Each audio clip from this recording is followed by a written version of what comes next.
All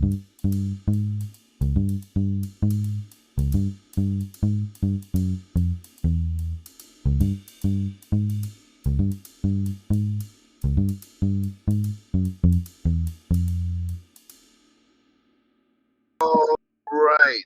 Welcome back to Politics and Movies with Mike and Friends. Today, our friend of choice is GS. And today, we're talking about Miller's Crossing, the 1990 neo noir gangster film written, directed, and produced by Joel and Ethan Coen, starring Gabriel Byrne, Marcia Gay Harden, John Turturro, John Polito, J.E. Freeman, and Albert Finney. And this is like like an early '90s gangster film that I have a soft spot for, but my friend here does not necessarily. And do you want to briefly talk about how you feel about the film? Is it even really a film? I feel like it's a roller coaster ride through a collection of classic cinema tropes, and that it has no, message or story of its own to tell. It's just a kaleidoscope of things you've seen in other movies. It's like a caricature of cinema. And I don't get why people say this is a masterpiece and a perfect film when it doesn't really work for me on any level. It grabs me though right away because the first scene is basically a send up of the opening scene of The Godfather, and I mean, to me, like something like that, just like it has a symmetry to it that I'm a slave to, if that makes any sense. And Well, yeah, that's pretty embarrassing, I'd say. well, I would argue that it is full of homages to classic noir and gangster films, but I'd say it's a well executed love letter. It's not original, but I feel like it cobbles together tropes in a compelling and interesting way that I'm satisfied with. I think it's done well enough that the intrigue it lands for me. I can appreciate it not landing for you. Well, the intrigue is, for me, especially where it fails. There's a betrayal every 5 minutes that loses all power to shock or surprise pretty quickly. And then it's like, what are the stakes?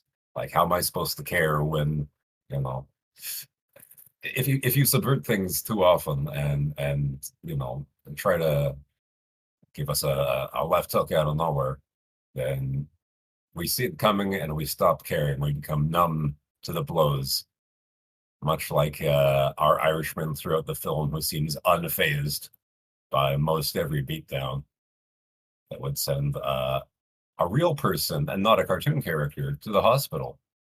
And that's what bugs me about the opening scene in particular, is that, that character, who is, throughout the film, for most intents, our antagonist, he's a cartoon character. He's a caricature of an Italian mobster. Like he even got a weird fat son who is also a cartoon character. Like, am I supposed to take this guy seriously? Am I supposed to be laughing at him? Like, you can't have your cake and eat it the way they did it to me. Just for for clarity for the audience, you're talking about Johnny Casper, the Italian gangster. Yeah, the WAP. I believe they use the term Dago. Excuse you. Yeah, it's interesting because I always thought that meant something different, but then that's not one that we really use here. It's a bit déclassé, Yeah. But anyway, I mean, I feel like there's quite a bit of political content to mine from this, though. For the sake of our podcast, is there anything that in particular you wanted to talk about on that front? Oh, we've got all the classic themes from a gangster movie. we've got corruption, we've got power, we've got the hypocrisy of the hypocrisy in and around prohibition. It's all there.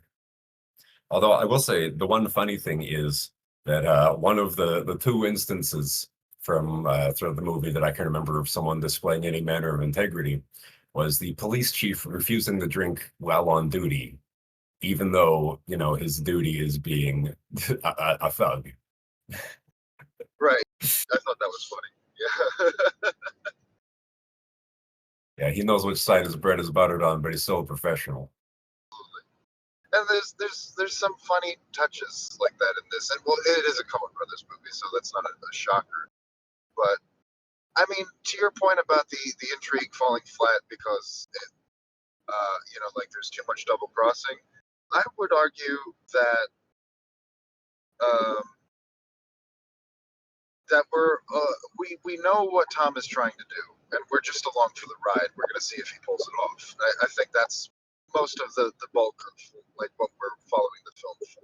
And if you're Well, not well, like, I would say we don't know what he's trying to do because he doesn't know what he's trying to do. Like I thought it was pretty clear that he's making it up as he goes along, and is only just bright enough to get out of the situations that he's not quite bright enough to avoid getting himself in the first place. there's certainly an aspect of that, like where it's like sort of by the seat of your pants, but like there's definitely a plan in mind, right? He figures out right away that he's got to pin Casper against the Dane, right? He figures that out pretty quickly. That's like halfway through the movie, though. Well, what I thought it happened before that, right? When he starts talking about it. No, because he's still with Leo for a good chunk of it, isn't he? And then that's toward the end once Casper starts trusting him. It's about the start of like if say I don't my brain's not working in that way to be able to tell like if this is three acts or not. But let's say, for the sake of our argument, it's three acts, and we're talking about like the start of the second act. So yeah, I'd say like Okay, what's the start of the second act? Is that after he breaks up with Leo and they're no longer BFFs? yes. Not bad. Uh, yeah, I would say that that Tom is both like like what you're getting at. He's both like a victim of circumstance and also like a double agent, an agent provocateur. Like he fills this role even though he's not like overtly trying to. It's just sort of he stumbles into it and he runs with it. I think to great effect, and it is a bit like, to your point, it is a bit cartoony, but I think that's kind of the appeal of it. It's heightened. Like everything in this film is a little bit heightened, and it's it definitely has the vibe of a brothers film in that regard. Yeah, I think one of the difficulties I had with this film is that he feels like he's the main character. I don't know if you could say protagonist necessarily, maybe you could, but only because he's the character that we're following.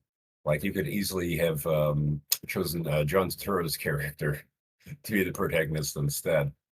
And these are all flawed people, and they're all working an angle, and they'll have their own motivations. Yeah, that's true. It does feel like pretty much any character in this could have been the protagonist, but I like that about it, where it feels like, I don't know, like it feels lived in that way. Like every character is just developed enough that they feel like a fleshed out character, and like that's kind of hard to do for this genre. I'd say, like especially neo noir. I wouldn't agree that all characters, certainly a number of them, I wanted to see more of Steve Buscemi's character, honestly. Oh, sure, Mink. Yeah, it would have been nice to see a little bit more of Mink. He kind of gets like the shaft pretty early on. Where it's gonna be, yeah. But Steve Buscemi and John Turturro, do you ship it? yeah, yeah, it's good. No, but that scene that he does get, where he's just sort of like rapid fire dialogue, I love that. I love that. He executes it so perfectly. Yeah, I would say of the cartoon characters in the film, he was my favorite cartoon character. That's fair. I think he really nailed the vibe of that sort of 20s character though. Like that you would have seen in the movies from like, you know, any era before the present. It's the Absolutely. staple of cinema. The fast talking schmoozer. The funny little manic guy. And was it just me, or did he seem like vaguely like queer coded? Ah, well, he was, you know, kind of foppishly done up. Uh, and was he smoking a cigarette with a cigarette holder? I feel like that's kind of, you know. So he's foppish, but I didn't pick that up on the short scene he was in. Fair, yeah. It's up for debate, absolutely. But I mean, regardless, how do you feel about Marsha Gay Harden's character in this? Verna. I feel like she's another one who's just plucked straight from like a classic noir. They did a good job of, you know, emulating that kind of character and dialogue, by which I mean it's a stock character that they executed, you know, adequately. I'd say she's the only person in the movie who's really, you know, flawed but redeemable, who's like more or less in the right. You know, doesn't always do the right things, but doesn't ever, you know, cross any kind of line.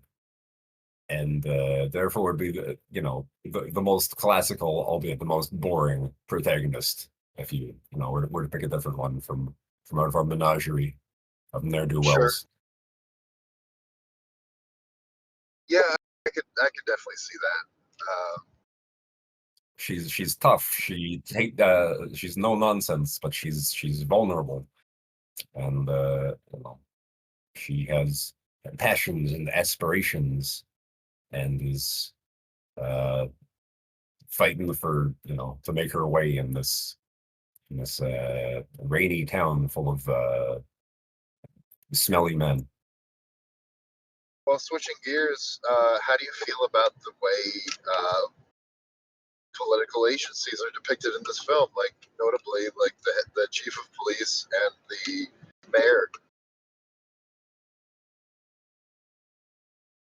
Well, it's sort of always been true throughout history that whoever has the power is pulling the strings, and at this time, it's money that gives you the power because you can buy the muscle, and then you can buy the mayor.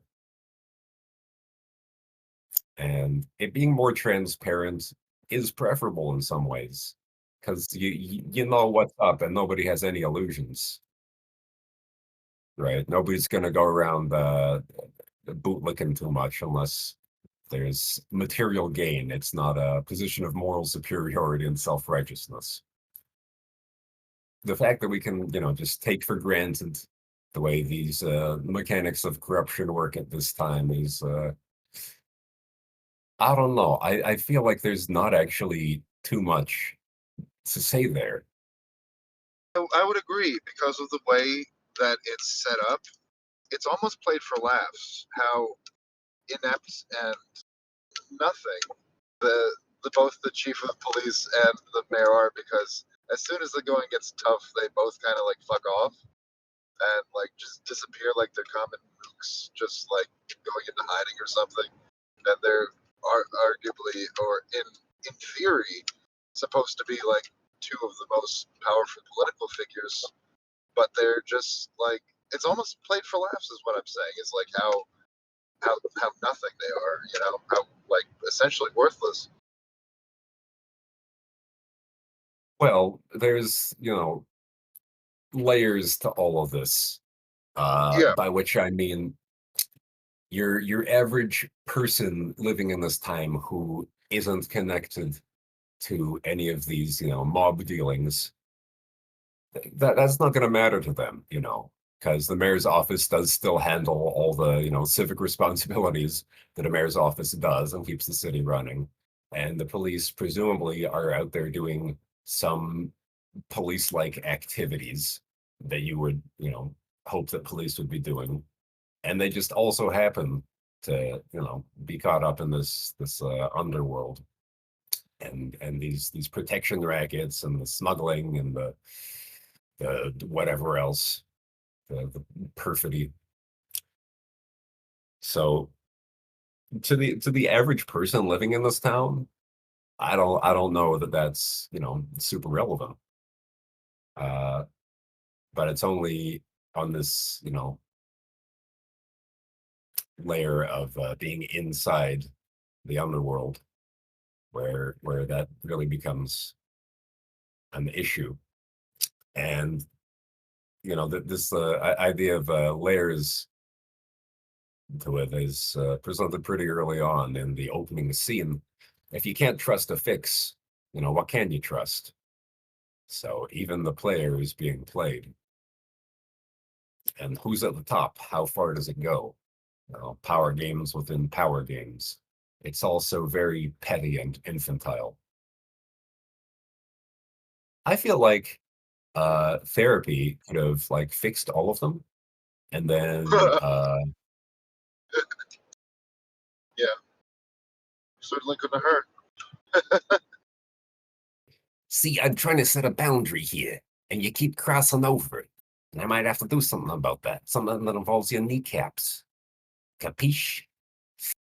And I like I do like how Tom is basically in bed with everyone and like trying to play both sides against each other. And even at the end, Leo was like, "Oh, you did a good job. You did good. It was good. It was a good game." And Tom was just like, kind of aloof about it, kind of like shaking it off, like to your point, where it's like he knows what he's doing, but he also doesn't. Well, I would say that scene is the movie makes a couple feeble stabs at themes here and there, and one is that he's always sort of looked out for number one, and that we come to understand that his alliance with Leo was an ephemeral thing without a lot of great substance to it, and that this masculine camaraderie is undone by the merest thing, such as a trifling hoe. And that he loses his innocence when he's double crossed by the man he was supposed to murder, who he, does later murder. And that talking to Leo at the end, he knows what he's done, and he's more or less galvanized as being a, postmodern free agent with no moral compass, really. He can't go back to the way things were. He's had his morality cherry obliterated by men's inhumanity to man. Everybody's playing the angles, and eventually you get played, and the Lord hardens your heart. I think there's some great acting in this, and one of them is Gabriel Byrne's reaction to when Leo says, or Albert Finney says, like, "Oh, things are going to go back to normal now." He just gives him a look like, "What the fuck are you talking about? Things can never go back to normal."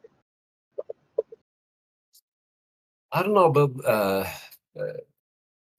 acting so much. Like it's all either very flat or very over the top, with not a lot of you know modernist middle ground. But I'd say the one exception to that is when Albert Finney is sort of struggling uh, to shoot John Turturro's character. His facial expression in that sequence is pretty great. Like it really does feel like, it's expressing what someone would probably be feeling in that situation. Sure, It's yeah, yeah. pretty gripping. And there's a kind of subtle one early on where it's clear from Gabriel Byrne's physical acting that he's hungover, but he never once mentions that he's hungover, and I think it's conveyed so well. Well, I think we're also supposed to expect that he's hungover because of the way this movie is just a series of tropes strung together. Well, I mean, there's an argument to be made. Like, You know, is that where he wakes up on the couch and the guy is like, you look like crap. Where's your hat? Like he lost his hat,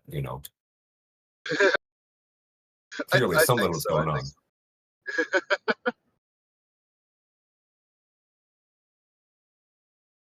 Yeah, that's fair. But anyway, One thing that's never questioned is that crime pays, it pays to be part of this criminal underworld, no matter what sort of immigrant you are. And there's not a very high life expectancy. well, I don't know. A lot of our cast is, middle aged, like the movers and the shakers. Like I'd say Dane's probably in his late 40s. Leo's like in his 50s. I would guess. Um, our funny little Aikai as well, probably. Chief of Yeah, police, but he's been two out of three of them riding don't the make it. currents long enough. He can survive. Yeah, but It's the two out of younger three of those characters who three, die in this movie. yeah, they'll never make it to boss. The movie does as much as it. Well, I was gonna say that as much as it has, a revulsion for violence and brutality in its themes and morals, but then I thought it doesn't really, does it? It only shows us like orgasmic ecstasies of Hollywood, chaos with the assault on Leo's place, and the police raids, and especially that one where there's like 40 policemen outside and a goddamn water cooled machine gun. It's bursts of spectacle to break up Yeah, what would otherwise be sort of very literary and entirely character driven sort of noir thing. It's like, oh yeah, it's a gangster movie. We got to have some violence in it. yeah, that's Those fair. scenes felt so disconnected from the rest of it. Like it's just violence because you got to have that there. And those, I will say, were like well shot, well executed, like fun sequences. But why were they there? I don't know. No, I would say they were very deliberate, very strategic. I would say they were, like it's not like it happened every 2 seconds, like in a movie like Mobsters, which I think, if I recall correctly, came out the year after this one, and it was a total snooze fest. But like, it was just so much violence that it became noise. Yeah. Well, in this one, especially the attack on Leo's place, it's very very much like a cartoon. I think it would have been a lot more impactful if they didn't show that at all, because then it's less like a action movie and more we understand implicitly the sort of threat that's going on. No, I see where you're coming from. Would you say that violence isn't used effectively in this film, or it's used too much? Well, from time to time, when it's more character based, like although the only example of that I can really think of is after John Turturro's character has been spared and comes back and it's fucking with our boy, and then they find the body in the woods, and like those, that part of the plot, the violence there is effective. Otherwise, it doesn't feel plot motivated. Like it feels like it's there because you gotta show how brutal these criminals are. It's fun. Violence is fun, right? Well, it's funny because it's like people watch gangster movies because they want to feel like they're part of the violence. They're part of the underworld, and they're to an extent, I would say, because like when people came away from The Godfather, like for the most part at the time, like Rizzo and Coppola were expecting people to be like, oh yeah, the moral of the story is clear that violence is bad and like organized crime is bad, but like people were just coming away from this being like, oh, Michael Corleone is a badass, Oh, he's from dreamy. the Yeah, they weren't aware of the existence of film bros who would be putting up posters of this in their dorms for the next 80 years.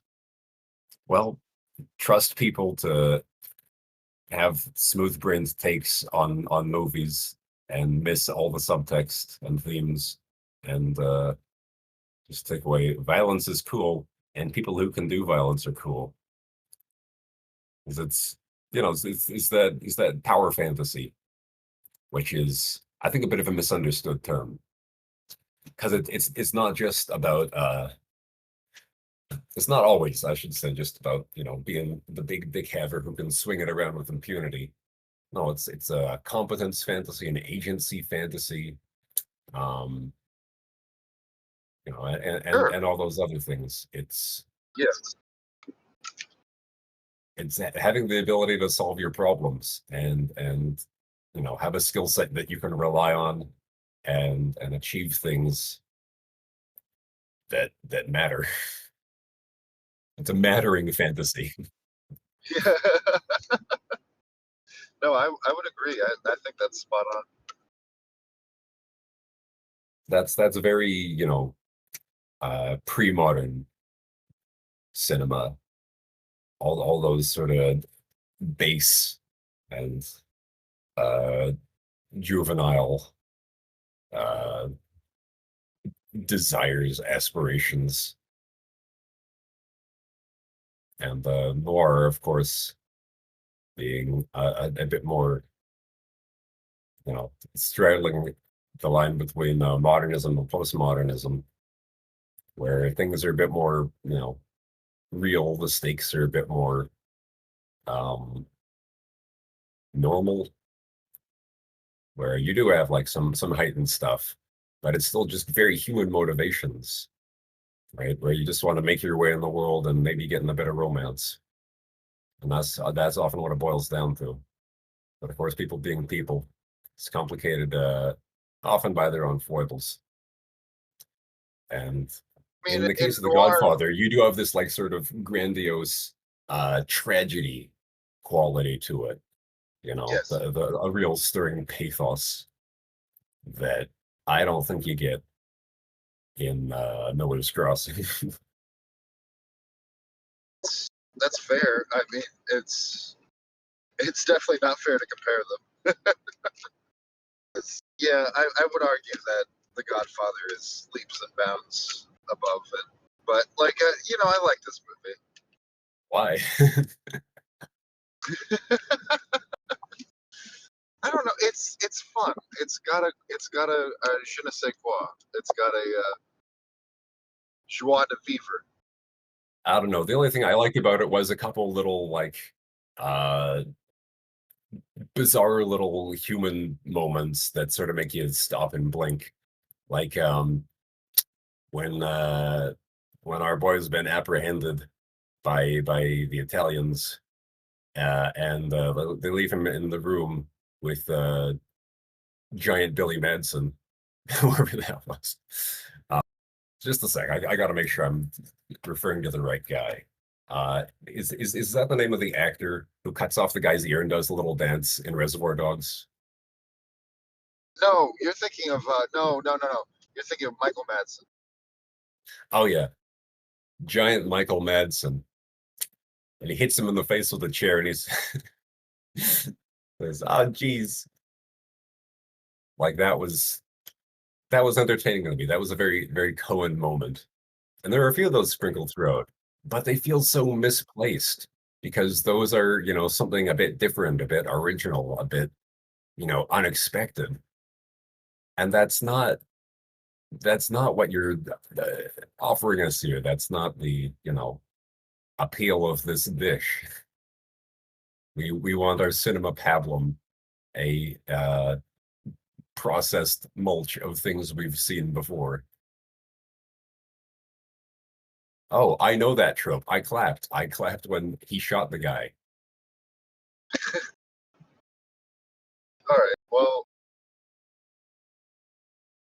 I really like this movie.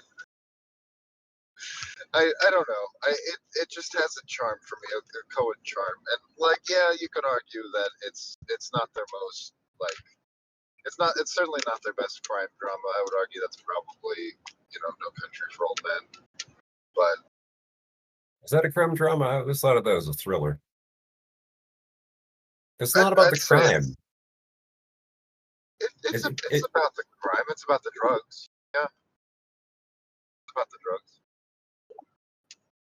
Is it about the drugs? I thought it was about, It's about uh, it's about a lot of stuff. I thought it was about rigid morality being confronted with, an unpredictable, moralist, postmodern threat, like an almost sort of a Lovecraftian paradigm shift, where you think your little world works in a certain way, but then you find out there are great and terrible forces that do not give a shit. I was being reductive, and that's like a more accurate reading, sure. Yeah, and the the quaint little world that's being disturbed by this tentacled menace. That's the part that cares about the drugs and the criminal investigation. Both our protagonist and Tommy Lee Jones in that film are pretty tied to that, and that's ultimately why they can't succeed. Yeah, it sounds like you'd rather talk about that movie, but Well, no, that's pretty much all I that's have to totally say good. about that movie, and Yeah. that's all stuff Well, that's okay. already been said a million Yeah. times by Yeah. people a lot more invested in saying it than me. Fair. No, I hear You know, wankers. you. Yeah. Whereas this movie is a lot more concerned with our traditional, themes of crime and criminality.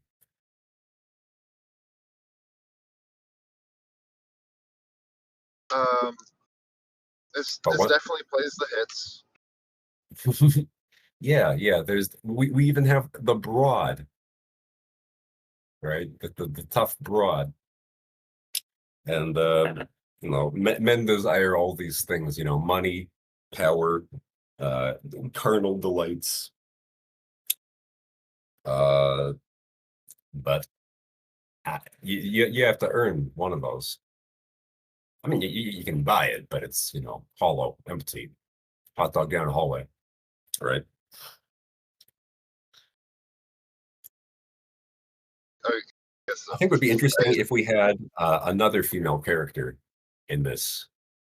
I think that would make Sure, it a much more interesting movie. I think so. Um, I mean, it might. and call me the woke or whatever for wanting another girl in the movie, but because there's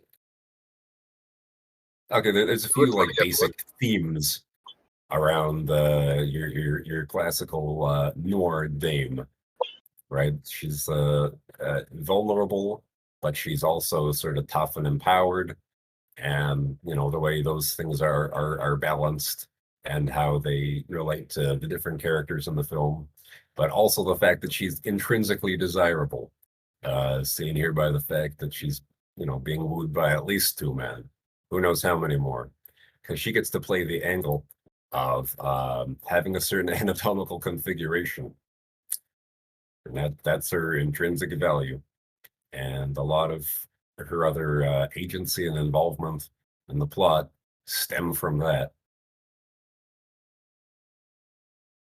And that's something that you know, pre-modern, modernist, postmodern cinema, none of them can really escape that. Yeah. That idea of man want woman because lizard brain. Uh, yeah. I mean, to an extent, yeah. But like, there's this, it's like the classic, like you're saying, like it's a classic noir like staple to have like a femme fatale type or a mysterious broad whose allegiances you're not entirely sure of until the end. Like it's there. Well, I wouldn't say we have a femme fatale here. I don't think this lady is too mysterious, really. Except that Leo doesn't want to believe she sleeps around. Like that's her one subterfuge. Um, Yeah, but she's not really involved in the underworld. She doesn't really do any of the business. She is sort of just buoyed on the currents of caused by she the does. strides of these men. She does. Like it.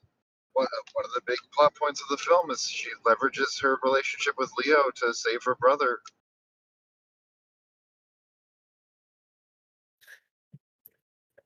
Well, I don't think it's explicitly said that she's doing that, but Leo's a sap, you know. You know how those Irish are. Yeah. Because Leo and our protagonist are their sentimentality is taken advantage of throughout the movie, and all consistently to their detriment. The most True. obvious example being, you know, you could say Leo not wanting to turn over the Sheeny, because that's what gets him in hot water in the first place. And then said Sheeny begging pathetically for his life. Oh, it Uh, works once. yeah, it's just his go-to, and it shows how hollow it is, how it's just a Yeah. performance. In this movie, it does feel a bit like nearly everyone's performing a character, like they all aspire to be larger than life. And the character is not just the writing. I'd say an exception to that would be Leo. He seems like paternal, you know. He's running things. He's in charge. He's competent. He's you know he's the guy who should be running the show. If anybody Yeah, had and to I'd be say telling the mayor what to do, I trust Leo above like anyone else in this movie. yeah, yeah, absolutely. And I think that's an interesting contrast between him and Casper, where Casper is just like obsessed with power to, like obviously to his own detriment, where, he's just so money hungry and power hungry that he's willing to do like stuff that he probably shouldn't. and like he likes to throw his power around, like when he orders the guy out of his own office and sits at his desk, and like it's very transparent that he's just like this glass cannon of, like he likes to make a big show, but he's hollow inside. Yeah, he doesn't want the responsibility of actually running things. He likes the idea of power, but not the responsibility. Exactly. And he's Exactly. definitely this man could benefit from therapy. Yes. Is this movie saying that the Italians are prone to fits of rage? I don't think so. I mean, it's so easy for him to be manipulated into turning on his, right-hand man. It's trivial, really. He's a cartoon character. He's a Like bit of a putz. It's obvious that he should not have power and will lose it quickly. And he does. I guess it is sort of a fun little, setup and payoff where we see him flying off the handle a number of times and just, barely being talked down or restrained by someone. And then he's, it feels like a little bit of a Deus Ex that, he wangs the Bane in the face with the ash shovel, which is. I'll also say that after we're shown explicitly a lot of violence in the movie, seeing the just blood pour out of this guy's face while he's holding it with his gloved hand, to me that was actually the most brutal shot, because you don't see what's happened to his face, and that leaves it a mystery. And based on the film not leaving anything else a mystery to this point, it's like, oh god, how fucked up is he really? And just seeing that sort of gouge blood like fall out of someone's face. And I know that like in terms of production, that makes it a lot of an easier effect to achieve, like not having to show it. But that's one of the interesting things about cinema, is that can make it more poignant anyway. Exactly. Sometimes it's about what you don't show. Yeah. I want to see the shark. Show me the shark. Well, it is the 50th anniversary. Happy birthday, Jaws.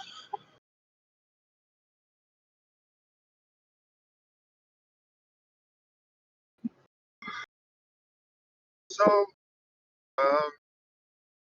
final thoughts before we wrap up?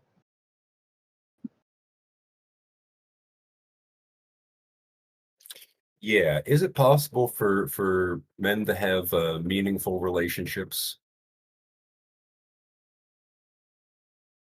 with each other? Each other. Is camaraderie Arguably. possible? Is brotherhood Sure. possible? Is friendship possible? Or is it all, circumstantial and ephemeral? And as soon as you've got an angle, you take it. And to hell with you. You've been watching too many noir movies. Well, it's interesting because there were still noirs being put out after World War II, which was the great bonding activity. Like a lot of people got to experience. Yeah, a lot of people got to experience camaraderie in World War II. Yeah, I guess that's true. And then, but you don't really get that in noirs. It's like who can you trust? It's you against the world. Yeah. Your only friend is Jack Daniels, and he's looked better.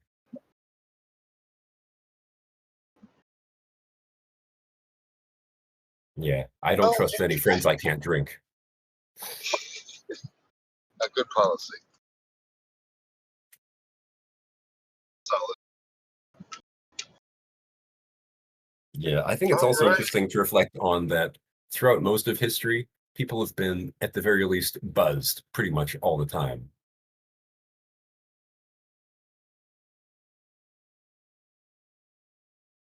And people don't drink quite as prolifically in this movie as in some. Um, but certainly there is a lot of imbibing going on.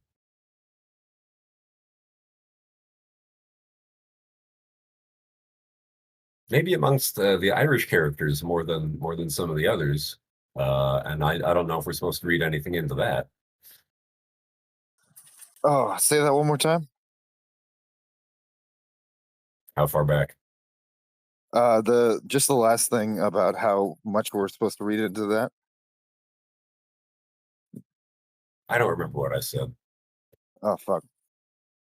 You'll hear it in editing, Yeah, I'll fix it. and you can interject the ejaculation of your choice. Yeah, I'll put in the sound effects.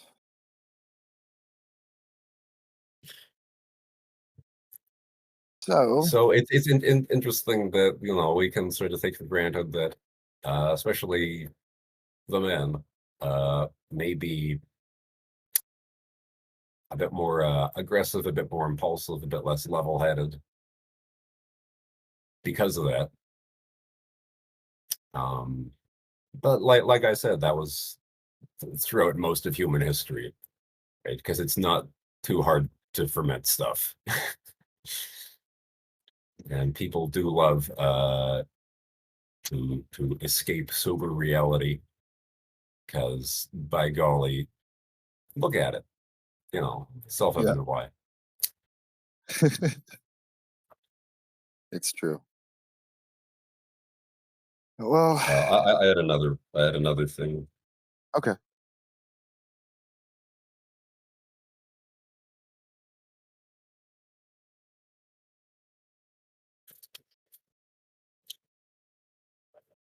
And some people should absolutely not mix business and friendship. Um, that's why it's important to have work friends who you don't take home. Yeah. And No, I would agree. also that even in this world where um, breaking the rules and your business dealings is dealt with by capital punishment, people still do it. You know, is it some self-destructive impulse? Is it just um, an uncontrollable avarice? Is it hubris? You know, why not just be content to make your profit and not test your mettle against fate? Yeah. Everyone has to aspire to something. Yeah, it's like a guy said to me in a liquor store once, small money is good money. So sometimes it's true. Yeah, maybe that's true if you're small people, but these people don't want to be small people. I wanted to Yeah. be somebody. Yeah. But is there a putzier thing to say than that? No. No, it's pretty narcissistic and yeah. Yeah. I don't want to be just some guy. I have to be the guy. Right. But people who are the guy don't say that typically. Right. No, I would agree. Like It's the doers, not talkers. They're yeah. not preoccupied with seeming. They're more preoccupied with being. They're not putting they're not putting posters of the Godfather on their dorm walls. No, they're not preoccupied with the aesthetic of power and success. They're actually doing it and putting in the work, sometimes. It depends. Well, don't let me catch you saying that anything's a meritocracy. Well, That's an artificial construct. Doesn't occur in our human ecosystem. well, then it's good I wasn't saying that. But Maybe jazz. Jazz is a meritocracy. okay, I'm That's okay about with it. that. Okay, I'm okay with jazz being a meritocracy For a because noir, there was no jazz in this. Very disappointing. yeah, it's true. But it wasn't aesthetically noir, except for that one scene where it was raining. Yeah, I do like the visuals of this film though. Like they're like like the opening shot with the trees. I really like, and I think it's iconic. You like the hat blowing away? Yeah, Because it's not political, but in fact, English majorship. I wasn't gonna touch on how, to me, it seemed.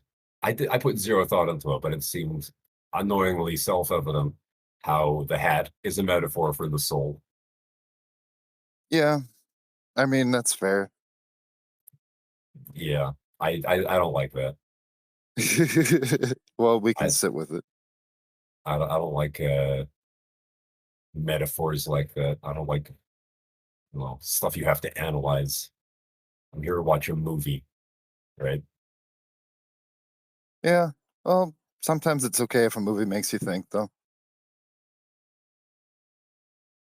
Well, that's not what I mean. It's Yeah. if I can't pick it up while I'm watching the movie, if I have to go back and rewatch it or break it down and like digest it, then uh fuck off. All right. All right. I hear you. Like it's not a book. You can do that with a book because you can take it at your own pace and you can read it Yeah. non-linearly. Whereas with a movie, it's sort of you're on rails. Sure. Maybe that's just me. Yeah. I don't know. I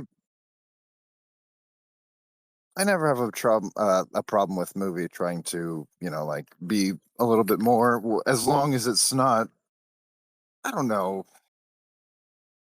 I feel like I'm a sucker even for pretentious movies. Sometimes it depends. Like Yeah, there are but I feel certain like it has to filmmakers. be. I feel like it has to be part of the experience and Yeah. not metatextual. Like, Okay. yeah, Okay. I guess that's my position. That's and that's fair. Like maybe you don't notice it, but your brain does, type of thing. Yeah.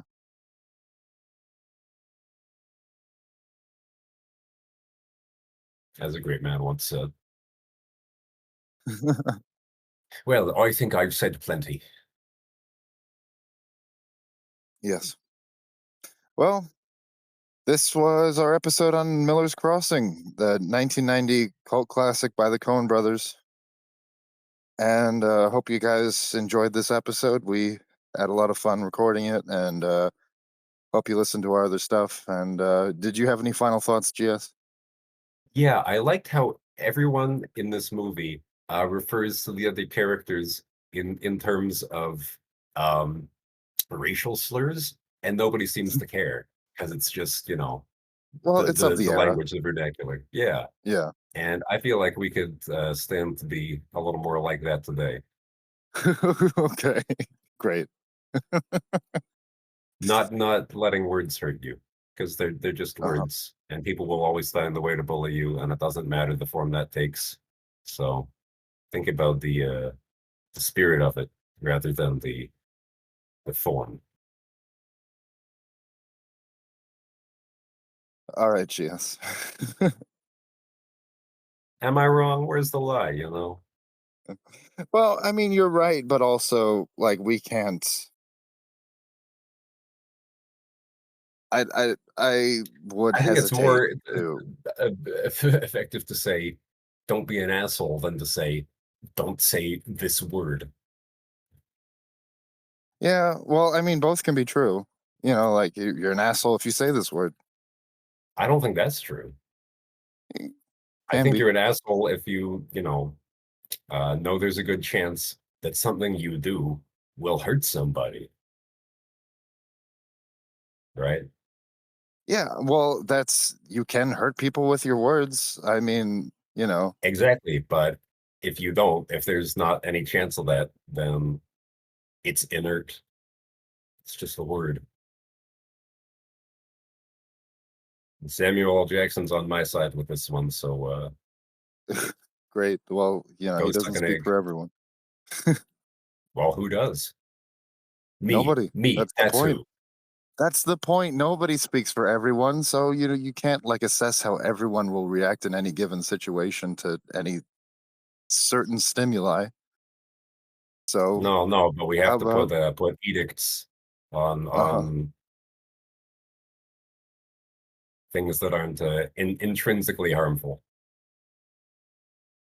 Okay, if I opt to be, wounded by something someone says, that's on me a little bit. Well, I mean, you can The always form, not the downplay. intent, because the it's like with dogs, they're not listening to the content of what you're saying. They're listening to the tone. Are you saying it in a friendly way? Are you saying it in a berating way? They pick up on that. Yeah, but I'm not sure how much that applies to you using a slur with another human being Well, because, is you it know, is it is it one that they mind? Like if it's not one that well, applies to anybody present and it's a private conversation, there is no harm. There is no harm that can be done in that situation. I'm not necessarily saying that there is, you know, I'm Or not. or if you're using it in a situation where it's, understood to be in good fun because it's established that you're friends and not meaning Yeah, but that's actual offense different. by it. That's different. I'm not saying that, you know, like you can't use it with No, your no, no. buddies You're and you're you're insisting as all you fucking lefties do that there are certain words uh that you can't say under any circumstances at I'm not all. saying that there are words you shouldn't say under any situation. I'm saying that there are Okay, words it that sounded like there was. Sounded like you were. I was saying don't be an asshole, which is what you were saying. Okay, as long as we're on the same page. Yeah, that was what I was getting at. Okay, good. You might dig it. Yeah, well, I am editing that out, but it's No, okay. no, no. That's the capstone. If you edit that out, you have to edit out that whole section because that's it was like teleological. Oh my god. What listener can't say that was like the perfect way to end that? Okay, Oh, okay. Here's what you gotta do. You gotta have like the full unedited versions of these on a like privately hosted site somewhere. if Right? Because that's what anyone, everyone does now. yeah, if there's ever a Patreon, I'll Yeah. think about it. So you've got a few episodes of this one up at this point, right? How many Yeah. you haven't I don't know how these services work. Do you have subscribers, followers, or is it just aggregate listens? It's both. We've got followers. Yeah, are there likes or favorites or No, whatever? no, that they don't offer that as far as I can tell. But like, no, it's just we do have listeners. We got a handful of them on this one. More on the music smoothie, of course, because that one's been going on for a lot longer. We got a Yeah, handful it though. has more episodes, and the more episodes you have, the more visibility you have. Yeah. So you know, we got a respectable handful here on politics and movies. A whole seven. Uh, less than that. Uh, we only have 3 followers, Well, but we hey, have that's more than zero. Like that's yeah. something. Uh, what's the spread on the listens per episode? So believe it or not, our most popular episodes are the upgrade one that I did with you and the Back to the Future one I did with Billy. Those are the 2 most popular episodes. Well, people know Those are Back to both. the Future. I guess they're uh, more inclined to click on something they're familiar with because they have the frame of reference to Yeah. Yeah, no, uh, it makes perfect sense. upgrade though. That's interesting because I didn't think a lot of people saw that movie really or knew about it. Apparently they did. Or maybe they didn't, and they wanted to, tune in to be told what to think. It's possible. I don't, how the hell should I know?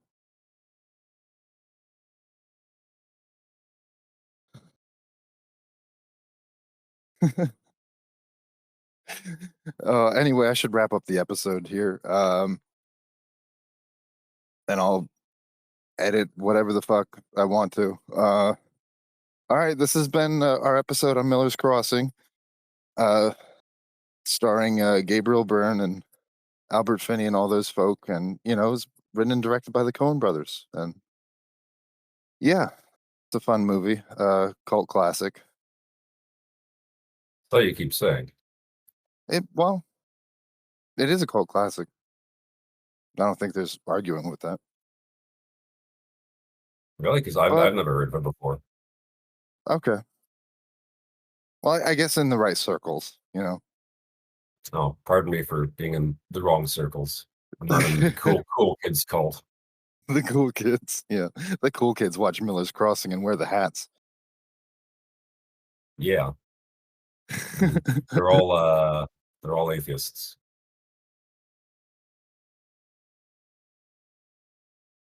Actually, it's a trilby.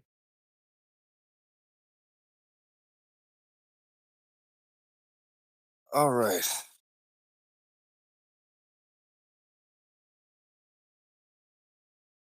Bye, everyone.